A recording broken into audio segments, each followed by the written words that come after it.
السلام علیکم ورحمۃ اللہ تعالی وبرکاتہ۔ الحمد للہ الذی ذی العزة والعلا والصلاة والسلام علی سید الانبیاء شمس الضحیٰ بدر الدجا نور الہدا منبع الجود والعطا، اما بعد فاعوذ باللہ من الشیطان الرجیم، بسم اللہ الرحمن الرحیم۔ آئیے غلامان مصطفیٰ حضور علیہ الصلاۃ والتسلیم کی مقدس بارگاہ میں درود و سلام پیش فرما لیں اور پڑھیں اللہ رب محمد صلی اللہ علیہ وسلم نحن عباد محمد صلی اللہ علیہ وسلم صلو علیہ صلاۃ و سلاما علیکا یا سیدی یا رسول اللہ صلی اللہ علیہ وسلم۔ حضرات، ہمارے اور آپ کے آقا و مولا صلی اللہ علیہ وآلہ وسلم کی رضائی ماں حضرت ام ایمن رضی اللہ تعالی عنہا، جو کہ اجلہ صحابیات سے ہوئی ہیں، سید عالم صلی اللہ علیہ وآلہ وسلم نے ان کے لیے فرمایا انتی امی بعد امی۔ سرکار فرمانے لگے انتی امی بعد امی۔ راہ ہجرت میں انہیں پیاس لگی، جب ہجرت کر رہی تھی تو ان کو پیاس لگ گئی تھی، تو رب تبارک و تعالیٰ نے آسمان سے نورانی رسی میں ایک ڈول اتار دیا تھا۔ سبحان اللہ، نورانی رسی میں ایک ڈول اترا۔ فرماتی ہیں کہ پی کر کے میں سیراب ہو گئی، کہتی ہیں میں پی کر کے سیراب ہو گئی، پھر کبھی پیاس ہی محسوس نہیں ہوئی۔ فرماتی ہیں پھر کبھی پیاس نہ معلوم ہوئی، سخت گرمی میں روزے رکھتی اور فرماتی ہیں مجھے پیاس نہیں لگتی تھی۔ کہتی ہیں سخت گرمی ہوتی اور میں روزے رکھتی اور مجھے پیاس محسوس نہیں ہوتی تھی۔ حضرت ام ایمن رضی اللہ تعالی عنہا، یہ حضرت عبداللہ جو محبوب کریم صلی اللہ علیہ وآلہ وسلم کے والد گرامی ہیں، حضرت عبداللہ رضی اللہ تعالی عنہ کی آزاد کردہ کنیز تھیں۔ یہ ام ایمن حضرت عبداللہ کی آزاد کردہ کنیز تھیں۔ حضرت آمینہ رضی اللہ تعالی عنہ کی بھی انہوں نے خدمت کی ہے۔ نبی کریم صلی اللہ علیہ وآلہ وسلم کو دودھ بھی پلایا ہے۔ مکہ مکرمہ سے پھر ہجرت کر کے لوگ مدینے آئے نا، تو یہ بھی آ گئیں، تو جن لوگوں کو نبی کریم صلی اللہ علیہ وآلہ وسلم نے بھائی بھائی بنایا، تو انہوں نے پھر اپنی جائیدادیں آدھی دے دی تھیں۔ آپ نے سنی ہوگی یہ بات۔ حضرت ام ایمن رضی اللہ تعالی عنہا کو بھی ایک باغ ملا، ام ایمن کو بھی ایک باغ ملا تھا۔ جب خیبر کے علاقے فتح ہو گئے، بنو نذیر بنو قریظہ کی جائیدادیں آ گئیں، تو نبی کریم صلی اللہ علیہ وآلہ وسلم نے صحابہ سے فرمایا کہ تم مہاجر ہو نا، یہ جائیدادیں لے لو اور اپنے انصار بھائیوں کی زمینیں واپس کر دو۔ تو سب نے واپس کر دی۔ حضرت ام ایمن کو ایک باغ ملا ہوا تھا، حضور صلی اللہ علیہ وآلہ وسلم نے فرمایا امی واپس کر دیں۔ سرکار فرمانے لگے امی جان باغ کو واپس کر دیں۔ بوڑھی تھیں ام ایمن، بوڑھی ہو گئی تھیں، رضائی والدہ ہیں سرکار کی۔ آپ بھی کہا واپس کر دیں، کہنے لگی میں تو نہیں کرتی۔ اب نبی کریم صلی اللہ علیہ وآلہ وسلم کو کوئی انکار کر سکتا ہے؟ کوئی ہمارے اور آپ کے آقا و مولا کو انکار کر سکتا ہے؟ کہتی میں نہیں کرتی، مجھے تو پیار بڑا ہو گیا ہے اس باغ سے۔ حضرت عائشہ صدیقہ رضی اللہ تعالی عنہا کہنے لگیں ام ایمن آپ یہ کیا کر رہی ہیں؟ حضرت عائشہ فرمانے لگی ام ایمن آپ یہ کیا کر رہی ہیں؟ حضور کو منع کر رہی ہیں، حضور کو انکار کر رہی ہیں۔ محبوب فرمانے لگے عائشہ آپ بیچ میں نہ بولیں۔ سرکار فرمانے لگے عائشہ آپ بیچ میں نہ بولیں، میں جانوں اور امی جانیں۔ سرکار نے فرمایا میں جانوں اور ماں جانے۔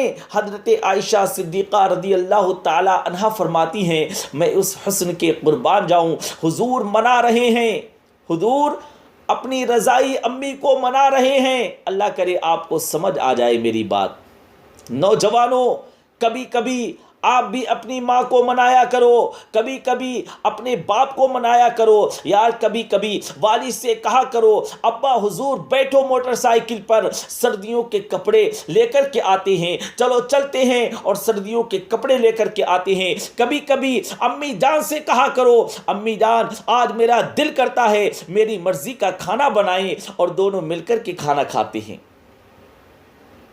اس احساس کا نام میلاد ہے۔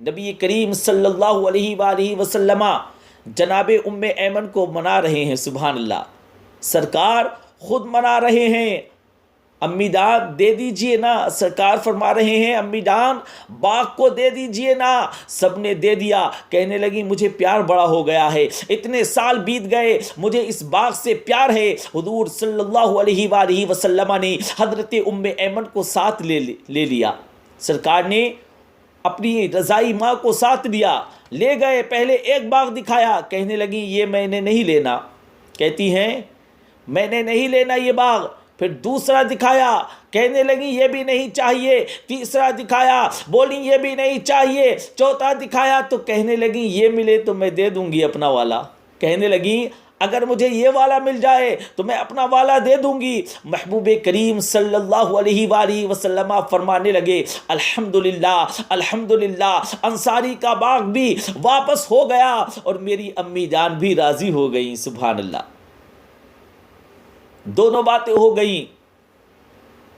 آپ یقین کریں لوگ اس طرح لڑتے ہوتے ہیں، اس طرح لڑتے ہیں لوگ چوکوں اور بازاروں میں، کتنی گھٹن ہے اور بڑے پریشان ہیں لوگ، بڑی دقت ہے، وجہ صرف اتنی ہے کہ وہ جو احساس ہے نا کہ میں ہوں اس کے بعد پھر دوبارہ میں ہوں، اور سب نے ہی کوئی نہ کوئی بات اوڑھ لی ہے، اس سے تھوڑا نکل آئیں، اس سے تھوڑا نکل آئیں، تھوڑا احساس پیدا کریں، عزت دینی شروع کر دیں۔ آپ یقین کریں معاشرے میں ہر بندہ با عزت ہو جائے گا، پیار کرنا شروع کر دیں، آپ یقین کریں معاشرے سے نفرتیں ختم ہو جائیں گی، آپ ایک دوسرے کو خوشیاں بانٹنی شروع کر دیں، یقین کریں ہر تعفن، ہر بیماری دور ہو جائے گی۔ ہمسائے کا دروازہ صاف کرنے کا ارادہ کر لو، پڑوسی کا دروازہ صاف کرنے کا ارادہ کر لو، اللہ کریم ہمارے گھروں کو بھی صفائی عطا کر دے گا۔ میں اپنے دوستوں سے کہا کرتا ہوں، ایک صاحب ایک دفعہ آئے، کہنے لگے بڑے علاج کرائے، بڑے تعویذ لیے، لیکن اللہ نے اولاد کوئی نہیں دی۔ میں نے کہا یار اگر نہیں دی تو یہ اللہ کی حکمت ہے، بھائی کے بچے ہیں نا، بہن کے بچے ہیں نا، کہتے ہیں، کہنے لگے ہاں ہیں تو، میں نے کہا ان کو اپنے بچے سمجھ لو، ان کو اپنے بچے سمجھ لو، وہ تو اپنے ہی بچے ہیں نا، احساس کی بات ہے نا، آپ احساس کر لیں۔ آپ یقین کریں ایک بزرگ تھے تو ان کے پوتے شادی کے قابل ہو گئے، ان کے پوتے شادی کے قابل ہو گئے تھے، وہ بڑی فکر کرتے تھے اپنے گھر کی۔ ان کے بچے کہنے لگے ابا حضور کو سمجھائیں، بہت فکر کرتے ہیں، فکر سے بیمار ہو گئے ہیں، انہیں سمجھائیں۔ میں نے کہا بابا جی آپ کیوں فکر کرتے ہیں، کیوں فکر نہیں چھوڑ دیتے؟ کہنے لگے میں بچپن سے ہی فکر والا ہوں، ماں باپ کی بھی بڑی کی ہے، بہن بھائیوں کی بھی بڑی کی ہے، اولاد کی بھی بڑی کی ہے، جب تک زندہ ہوں فکر ہی کرتا رہوں گا۔ میرا دل کرتا ہے میری زندگی میں پوتے پوتیاں بھی اپنے گھر والے ہو جائیں، تو اگر احساس ہو گیا پھر تو بڑی بات ہے نا۔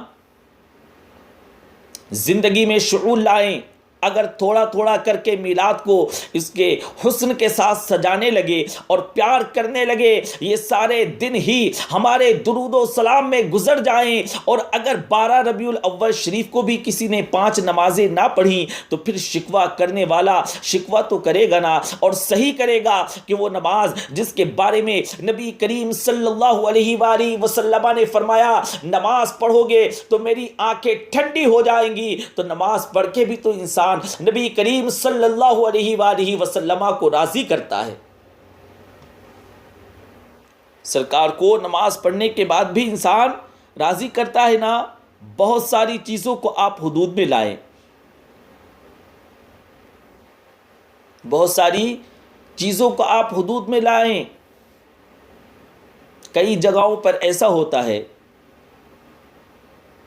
کئی جگہوں پر ایسا ہوتا ہے کہ دوستوں سے ہاتھ باندھ کے، یہ گزارش کروں گا میں، باقاعدہ ہاتھ باندھ کے گزارش کرتا ہوں مہربانی کرو عورتوں کو ماڈل دیکھنے نہ لانا، ہم پہ رحم کھاؤ۔ یہ کون سا میلاد ہے کہ آپ بیویوں کو موٹر سائیکل پہ بٹھائیں اور بے پردگی کریں، راتوں کو بے پردگی کریں، ان کو گھمائیں؟ یہ کون سا میلاد شریف ہے؟ مہربانی کریں، اگر کسی جگہ میلاد میں کوئی غیر شرعی حرکت ہوتی ہے نا تو یاد رکھنا اس میلاد سے حضور صلی اللہ علیہ وآلہ وسلم راضی نہیں ہوں گے، بلکہ نبی کریم صلی اللہ علیہ وآلہ وسلم گریبان تھامیں گے اور سوال کریں گے کہ میرے نام پہ یہ دھما چوکڑی، اتنا بڑا ظلم، مہربانی کریں بالکل دائرہ شریعت کے اندر اور میلاد میں وہی کام کریں جو ہمارے بزرگوں نے ہمیں دیے ہیں۔ سب سے پہلے تلاوت ہوتی ہے، اس کے بعد نعت شریف ہوتی ہے، اس کے بعد بیان، اور بیان کے بعد سلام کے بعد دعا، اور آپ کسی کے سامنے یہ والا میلاد پیش کریں نا تو میں ذمہ داری سے کہہ رہا ہوں اس میں سے کوئی بھی، اس کے اندر کوئی بھی برائی نہیں ہے، کوئی بھی غلط چیز نہیں ہے، کوئی ایسی چیز نہیں ہے جسے کوئی ناجائز کہہ سکے۔